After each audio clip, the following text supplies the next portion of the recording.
Hello and welcome to Unlock English with Hannah, where we turn textbook English into real life, everyday English. You've probably learned certain English expressions such as, how do you do, or how are you today? And while they're okay, it doesn't tend to be the sort of English we use on a daily basis. So far, I have done 2 videos with 25 expressions that British people use very frequently. Welcome to part 3. We are going to go over another 25 expressions that British people use very frequently.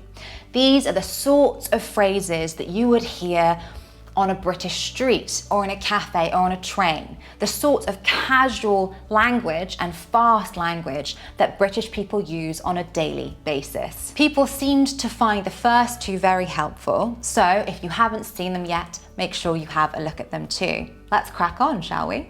These first phrases are for softening opinions or disagreements. As I've spoken about in the past, British people often tend to soften our language. So these are the sorts of phrases we use to preface our opinions, that we put in front of our opinions. Number 1, the thing is. You hear this very often in the UK, and we use it to gently explain or introduce a problem. The thing is, they never should have moved. Oh, I would love to come, but the thing is, it's my grandma's birthday that week. As I said, you hear this often. In fact, it's almost become such an expression that you sometimes hear people repeating the is. The thing is, which is obviously incorrect, but because the thing is has become such a phrase, it's almost treated as a noun by itself. The thing is, but the correct one is the thing is. So when introducing a problem or trying to explain something, the thing is, I'm really tired. Work is a lot at the moment.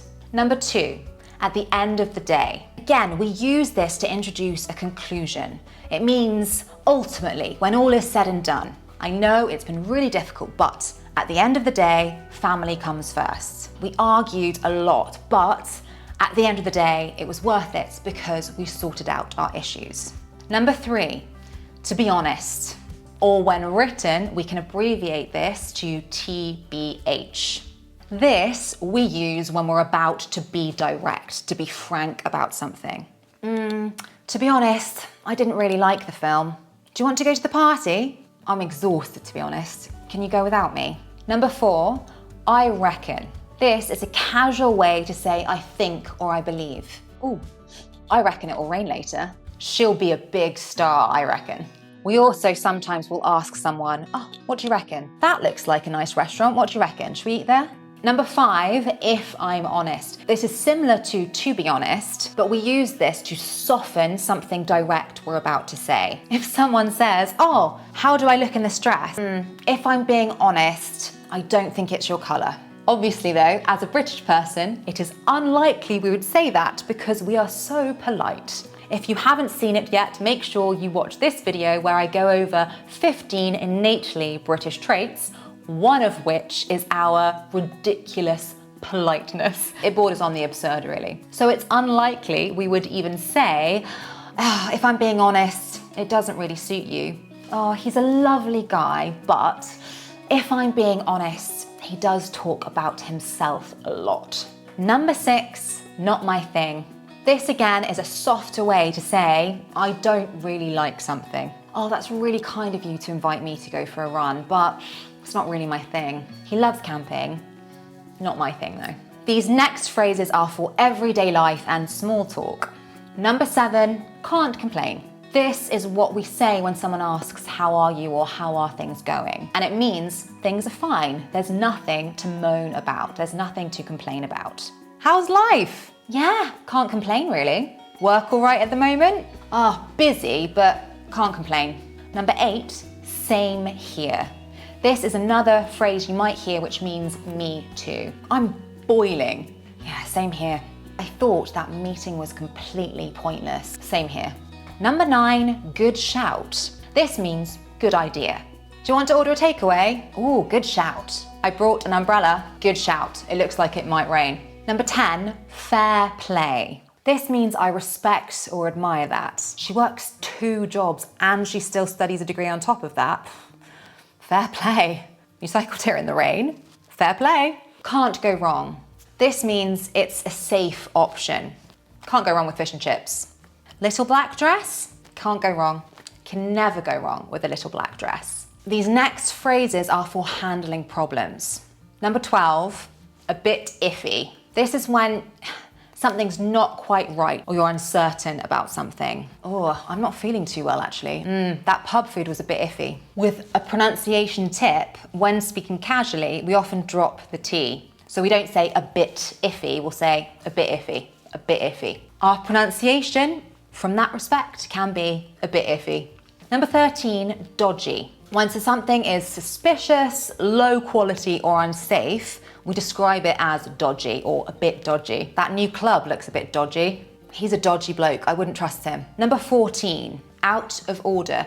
There are 2 main ways in which we can use this. Firstly, if there's a sign saying something is out of order, it means it is not working. For example, this lift is out of order. In American English, elevator.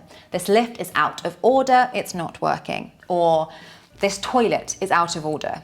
You can't use it. But we can also use it to describe someone's behavior as unacceptable. You were so rude to that person. It was completely out of order. A bit more informal and a bit of slang, we sometimes say bang out of order. You're being bang out of order. Shouting at that waiter, bang out of order. Number 15, give me a bell. That's a casual way of saying call me. Nice to see you, give me a bell when you're free. If you're lost, just give me a bell. I'll tell you how to find it. Number 16, sort it out. That's a very common phrasal verb you hear in British English, to sort something out or to sort it out. And it means to fix the problem or to get organised about something. Oh, the flat's a complete mess. We need to sort it out. He's always late and he's starting to get into trouble. He needs to sort himself out. You can sometimes use it as a reflexive, sort himself out. He needs to sort himself out. Next phrases are for expressing feelings and emotions. Over the moon. I love that idiom. Over the moon means very, very happy about something. Oh, she passed the test. She is over the moon. I managed to get tickets for the Coldplay concert. Over the moon. Number 18, in bits. This means when you're very emotionally upset about something. When the dog died, she was in bits. He was in bits after the breakup. Number 19, chuffed. Again, I've talked about this one before, but it is very common British slang for when you're very happy or pleased about something. I'm so chuffed with my degree result. Oh yeah, she loved it. She was chuffed to bits. You can also say chuffed to bits. Chuffed to bits means really happy about something. She loved your gift. Thank you so much. She was chuffed to bits. Number 20, can't stand it or can't stand something. This is when you really dislike or hate something. Ugh, stop, I can't stand the sound of chewing. She's become so full of herself. I can't stand her now. More slang, a bonus expression, to be full of oneself, we use to describe someone who is overly arrogant, who has a big ego, to be full of oneself. Bonus one there. And this one I've also talked about, gutted, but often we say a bit gutted, so we add a bit in front of it. And it's a softer way of saying when you're very disappointed. Oh, I didn't get the job. I'm a bit gutted, to be honest. My team lost 3-0, bit gutted. And finally, as usual, these last ones are to wrap up or end conversations. Number 22, right then. Right then. That means it's time to move on or it signals the end of a chat. Either right then or right well. Right, well, I'm gonna be going. Often British people understand right then or right well as a signal, as a cue, a hint that the conversation is coming to a close. Right, well, I need to go. Right then, let's head off. Number 23, we'll leave it there. This means let's stop for now. This is quite useful in a business setting where you're finishing work for the day. Okay, good meeting, we'll leave it there for now. Or if you're a teacher teaching in a classroom, great, well done class, we'll leave it there for today. Great revision, sweetie, we'll leave it there. Number 24, that's that. that's that. This means something is finished and there's nothing more to say about it. All packed, that's that. No, sorry, we've decided we're going to move. That's that. And finally, take care. This is a warm way to say goodbye to someone. Oh, lovely to see you, take care. Or over the phone, you can say, bye, okay, take care.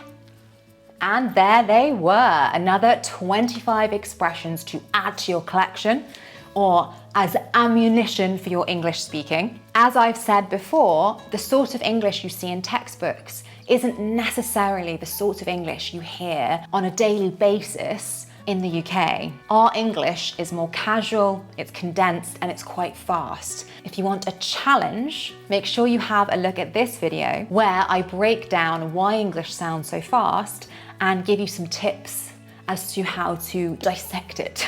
I hope that was helpful. Make sure you have a look at the first 2 videos in the series. Also make sure to get your free PDF in the link below. Have a wonderful rest of your day or evening, wherever you are in the world, and hopefully I will see you in my next video. Bye, take care.